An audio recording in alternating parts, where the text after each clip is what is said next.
Assalamualaikum warahmatullahi wabarakatuh. Perkenalkan, kami dari kelompok 3 yang beranggotakan 1.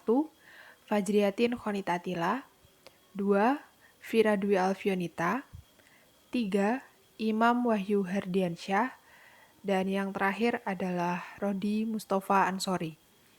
Di sini kami akan menjelaskan mengenai administrasi dan proses pembiayaan. Langsung saja, kami akan menjelaskan mengenai materi tersebut. Yang pertama adalah pengertian administrasi pembiayaan. Pembiayaan yang sehat merupakan tujuan yang hendak dicapai oleh setiap bank syariah, sehingga diperlukan sistem, alat, dan prosedur yang dapat memberikan informasi yang lengkap kepada manajemen. Adapun pengertian administrasi pembiayaan adalah kegiatan berupa pengumpulan informasi, penyajian data-data, pencatatan, penguasaan dokumen yang ada kaitannya dengan proses kegiatan pembiayaan oleh unit-unit kerja terkait dalam penyelenggaraan pengelolaan portofolio dan pembiayaan yang sehat tadi. Jadi, administrasi pembiayaan itu sangat penting dalam segala aspek pembiayaan kegiatan, karena dapat meminimalisasi salah pengertian dan sekaligus memisahkan administrasi pembiayaan dari aspek marketing, aspek produksi atau operasional, dan aspek finansial bank. Kemudian akan dijelaskan oleh anggota kelompok kami yang selanjutnya. Selanjutnya, unsur-unsur penting dalam administrasi pembiayaan. Unsur yang pertama, tersedianya sumber daya manusia atau SDM. Sumber daya manusia yang ada diharapkan mampu mengumpulkan, mengelola, mengolah, dan menyajikan informasi yang lengkap, akurat, dan up-to-date. Unsur yang kedua, sistem dan prosedur pembiayaan. Administrasi yang lengkap dan sistematis memudahkan manajemen membuat action program. Hal ini hanya dilakukan bila ada operating prosedur berupa manual atau standar operating prosedur. Tata cara yang diperlukan dalam pelaksanaan fungsi-fungsi manajemen atau perencanaan, pengendalian, pengorganisasian, aktualisasi, dan administrasi merupakan sistem dan prosedur pembiayaan. Baik, di sini saya akan menjelaskan tentang fungsi administrasi pembiayaan.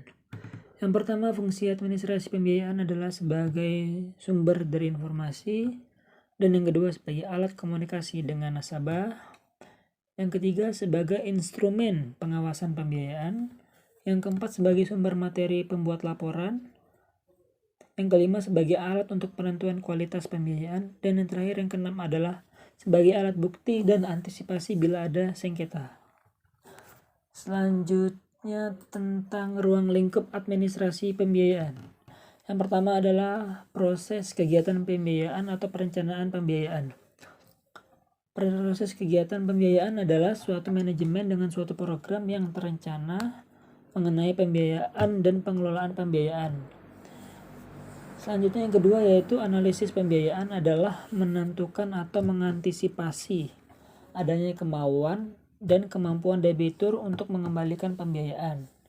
Selanjutnya yang ketiga financial dokumen adalah untuk semua kegiatan yang berkaitan dengan fasilitas pembiayaan ini harus dibuat rekamannya. Dan yang keempat yaitu financial disbursement adalah fasilitas pembiayaan yang telah disetujui digunakan oleh debitur sesuai dengan jadwal penggunaannya. Dan yang terakhir, yang kelima adalah pengelolaan pembiayaan adalah portofolio pembiayaan dapat dibagi ke dalam kelompok-kelompok. Di sini saya akan menjelaskan proses administrasi pembiayaan. Dalam mengajukan pembiayaan tentunya memiliki proses-proses tertentu sesuai dengan kebijakan masing-masing bank atau instansi keuangan lainnya. Ada beberapa tahapan dalam proses pembiayaan. Yang pertama yaitu inisiasi. Inisiasi merupakan tahapan awal dalam menentukan persyaratan atau tipe atau kriteria calon nasabah pembiayaan sehingga sesuai dengan kriteria yang ditetapkan oleh pihak bank. Dalam inisiasi terdapat 3 hal, yaitu sosialisasi, evaluasi, dan juga approval. Sosialisasi adalah proses di mana pihak bank mencari calon nasabah yang sesuai dengan kriteria kebijakan bank tersebut. Tahapannya yaitu dengan cara menetapkan pasar yang dituju, bisnis yang dituju, misalnya pembiayaan ke PNS, karyawan, dan lain-lain. Penetapan nasabah yang dibiayai. Yang kedua, evaluasi. Evaluasi merupakan proses penilaian atau pengumpulan data pihak nasabah yang dilakukan oleh pihak bank dalam pembiayaan yang telah diberikan kepadanya. Biasanya, pihak bank berkunjung ke nasabah dengan membuat laporan kunjungan ke nasabah, melakukan pengumpulan data-data, surat permohonan, data lengkap seperti KTP, KK, NPWP, nomor rekening, surat keterangan gaji, jaminan proposal usaha yang dibiayai, proyeksi aliran kas usaha. Kemudian data akan dimasukkan ke file pembiayaan dan dilakukan tahap pengidentifikasian, persetujuan profil nasabah, laporan dari kunjungan pihak bank. Tahap evaluasi lanjutan dengan mengevaluasi kelayakan usaha yang akan dibiayai, tujuan usaha, latar belakang nasabah, jaminan, dan checking. Yang ketiga, approval. Dalam proses approval merupakan lanjutan dari tahapan evaluasi, di mana pada tahapan ini account offer mempresentasikan usulan pembiayaan di depan komite pembiayaan, di mana akan ditetapkannya usulan pembiayaan, yakni diterima atau ditolak. Jika ditolak, berkas-berkas akan yang telah dimasukkan kepada pihak bank akan dikembalikan semuanya. Namun jika diterima, maka surat atau berkas yang dilakukan ditandatangani pihak bank, dan bank akan memberi offering letter, yaitu dokumen yang menyatakan komitmen bank akan membiayai usaha nasabah. Yang kedua, dokumentasi, yaitu tahap ini merupakan tahapan kedua setelah pihak bank menetapkan pihak nasabah yang akan diberikan pembiayaan. Adapun dokumentasi sebelum menandatangani memberikan seluruh berkas yang telah disetujui pihak bank, yaitu akad pembiayaan, jaminan, dan dokumen pendukung lainnya. Sedangkan dokumentasi sebelum pencairan dana memberikan surat permohonan realisasi pembiayaan dan dokumen tambahan yang disyaratkan offering letter. Yang ketiga, monitoring. Monitoring dibagi menjadi 2, yaitu monitoring aktif dan pihak bank mengunjungi langsung pihak nasabah dan memberikan laporan kunjungan langsung ke nasabah.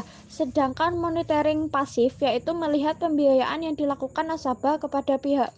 Setiap bank akhir tahun mengadakan restrukturasi, memperbarui struktur nasabah, rescheduling, perpanjangan jangka waktu, dan reconditioning, pengumpulan dan perpanjangan jangka waktu dari dana yang dipinjamkan. Akuntansi laporan dan financial file. 1. Akuntansi pembiayaan. Kegiatan akuntansi pembiayaan sebaiknya mengikuti fase-fase dari proses kegiatan pembiayaan itu sendiri, sehingga manajemen dapat pula mengikuti perkembangan pembiayaan atau debitur. Dengan demikian, pengendalian atau pengawasan sebagai salah satu fungsi administrasi dapat dilaksanakan secara efektif. Yang kedua, laporan pembiayaan. Validity atau laporan pembiayaan. Validity dari laporan pembiayaan ini sangat tergantung dalam kelengkapan atau akurasi data, evaluasi, dan sistematiknya. Ketepatan waktu penyampaian, mudah dimengerti, dan informatif. Yang ketiga, berkas dan dokumen pembiayaan. Salah satu kegiatan yang masih berada dalam ruang lingkup kegiatan administrasi pembiayaan adalah menyusun dokumen pembiayaan sehingga dapat digunakan oleh bank sebagai alat untuk memperkuat posisi bank, baik dalam keadaan sebelum atau sedang berjalan maupun sesudah pembiayaan itu lunas atau macet. Pelaksanaan dokumen pembiayaan yang baik banyak membantu bank syariah dalam meningkatkan efektivitas dan efisiensi kegiatan pembiayaan itu sendiri. Yang selanjutnya, financial file yang baik minimal harus mengetahui beberapa persyaratan pokok, yaitu 1. Kegiatan harus lengkap dalam arti syarat, catatan, dan dokumen yang terkait dengan proses kegiatan pembiayaan dan sesuai dengan sistem dan prosedur pembiayaan. Yang kedua, berkas harus sistematis dalam arti mudah diperoleh dan memberikan informasi yang dibutuhkan setiap waktu.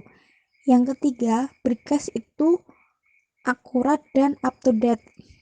Dalam arti mampu memberikan informasi yang sesuai dengan perkembangan keadaan. Yang keempat, berkas harus disimpan di tempat yang hemat ruangan serta kerahasiaan dan keamanan terjamin. Demikian materi yang dapat kami sampaikan. Kami ucapkan terima kasih kepada penonton yang telah menyimak video penjelasan tadi. Apabila ada tutur kata yang kurang berkenan, kami mohon maaf. Kami juga berharap kita dapat bisa dipertemukan dalam kuliah offline. Terima kasih. Wassalamualaikum warahmatullahi wabarakatuh.